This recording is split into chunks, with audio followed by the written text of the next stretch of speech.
কোভিশিল্ডের যে ইঞ্জেকশন, যে ভ্যাকসিন, সেই ভ্যাকসিন নিয়ে একখানা প্রোপাগান্ডা ছড়ানো হচ্ছে বিভিন্ন জায়গায়। প্রোপাগান্ডাতে এরকম ছড়ানো হচ্ছে যে যারা কোভিশিল্ড নিয়েছেন তাদের নাকি ব্লাড ক্লট হয়ে যাবে। কোম্পানি থেকে নাকি এরকম করে বলেছে যে যারা কোভিশিল্ড নিয়েছেন তাদের জন্য খুব খারাপ অবস্থা।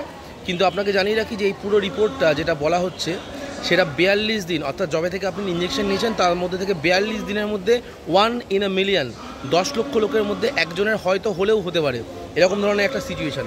তো এখন সামনে ভোট আসছে, সেই কারণে হয়তো এরকম ধরনের প্রোপাগান্ডা ছড়ানো হচ্ছে যে একজন মানুষ, যে মানুষটা একটা মহামারীর সময় একটা জনজাতিকে, পুরো দেশকে একটা ফ্রি ভ্যাকসিনের মাধ্যমে সবাইকে ভ্যাকসিনেশন করলো এবং সুবিধা দিল, প্রত্যেকটা মানুষকে বাঁচিয়ে তুললো, সেই মানুষটাকে যাতে নানান রকম করে খারাপভাবে গালাগালি দেওয়া যায়, নানান রকম করে তাকে পার্যদস্ত করা যায়, সেইটার কারণে হয়তো এই ধরনের প্রোপাগান্ডা ছড়ানো হচ্ছে। কোভ্যাক্সিন, কোভিশিল্ড আমি নিজেও নিয়েছি এবং এখনও পর্যন্ত আমি সুস্থ আছি, আমার কিছুই হয়নি। তো এরকম ধরনের ভুল প্ররোচনায় পা দেবেন না, ভরসা রাখুন মোদী সরকারে এবং ভোট দিন পদ্ম ফুলে। ভালো থাকুন।